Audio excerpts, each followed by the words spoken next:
Det kan vi bruge til rigtig mange ting. Helt konkret så ved vi blandt andet, at Danmark har hjulpet dem med at lave kanoner, altså såkaldte selvkørende haubitser. Der har man fundet ud af, at man kan lave langt hurtigere mange flere kanoner, end hvis man for eksempel skulle vente på de udenlandske produktioner. Der har man en ny dansk donation annonceret.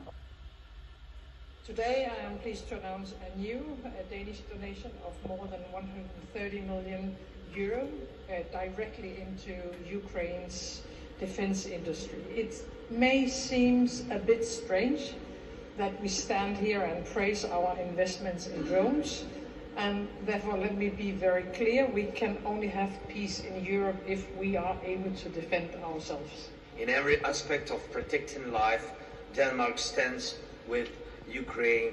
Thank you again for coming.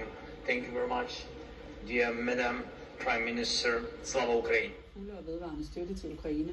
Danmark har doneret milliarder af kroner og også store mængder militært gidselkram, blandt andre de F-16-kampfly, som præsident Zelensky havde rigtig højt på sin ønskeseddel.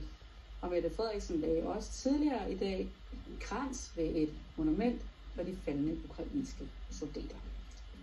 Og siden Ruslands præsident Vladimir Putin gav ordren til det russiske militær om at angribe Ukraine og dermed starte krigen, ja, så har kampene sat sit præg på hverdagen i landet.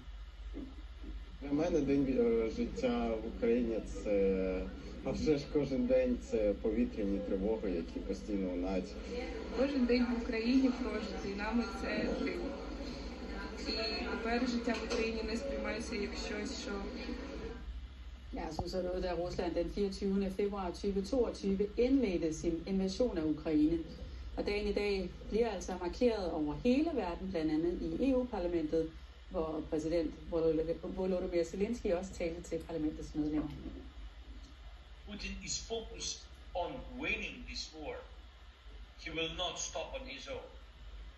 The more time he has, the worse the conditions become. Every today is the best moment to push Russia harder, and it's clear without certain key factors, Russia will lack real motivation to engage in meaningful negotiations. Og markeringen af de 1000 dage siden krigen brød kommer en periode, hvor der både i Ukraine og Europa er usikkerhed om, hvor meget støtte ukrainerne kan regne med fra USA, når Donald Trump overtager præsidentembedet officielt i januar. Men uanset hvordan USA så kommer til at agere, så kan Ukraine trygt regne med EU's støtte, slog EU's udenrigschef fast i dag. Europeans cannot be on a reactive mode. They cannot sit and wait what the Americans are going to do and then to react.